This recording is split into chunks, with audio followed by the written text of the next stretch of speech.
I remember in the drawer of old remembrances when it all started. I was in the living room when the news on the radios resounded my ears. Poland had been invaded by Germany, and just some days later, the Brits and the French declared war to the Germans.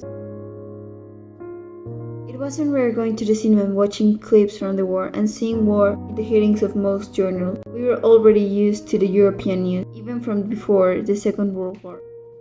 Mexico was divided into two. Several people supported the Axis. Even at school, there were those who made Nazi salutes. Everything changed drastically in September 1941, when Japan attacked Pearl Harbor. Following the attacks of our ships by Nazi submarines on May 22, 1942, President Ávila Camacho declared war to the Axis. We did not know what was going to happen. Mexico was not prepared for war.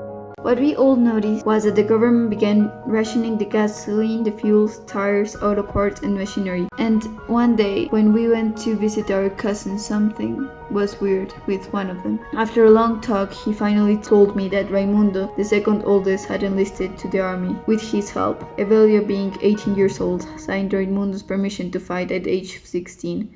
However, he felt guilty. My uncle Antonio Cabrera had died in battle, leaving 6 kids behind to his wife Will. The thing she dreaded the most was to lose one of her kids in combat.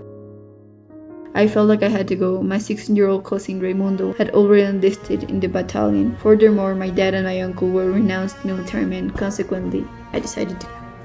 Mexico became an important partner of the Americans. I remember the Receros program being advertised over and over again. This program consisted in sending Mexicans to work in the American field, but not even my mother's tears would convince me not to go to war. While my cousin and I were both in the army, some news came to both of our attention. The high commands were deciding on sending either his battalion to Italy or my squadron to the Philippines, till they decided that we were going to war. There was a surprisingly gloomy atmosphere when we were notified. Everyone truly believed that none of us were coming back. We thought the Japanese would never surrender.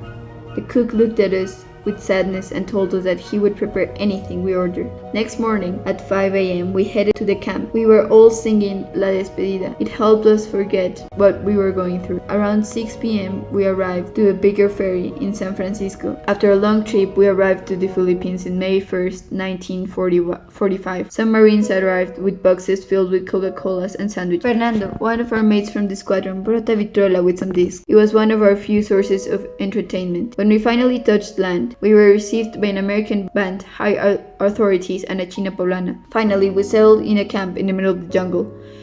Every second, there was a pump of adrenaline. We knew that the Japanese were also settled near, and one night, an American camp near us was attacked. Then we had to shout, "Alto, ¿quién vive?" And if by the third time they wouldn't answer, we had the permission to shoot. I did not agree with this, so when it was my turn, we had a little house where we could guard ourselves. However, it was too evident, so I sat between the bushes and put a stick and over it a helmet. If the stick moved, that meant that we were being attacked, so I decided to shoot first and then shout, "Alto, ¿quién vive?"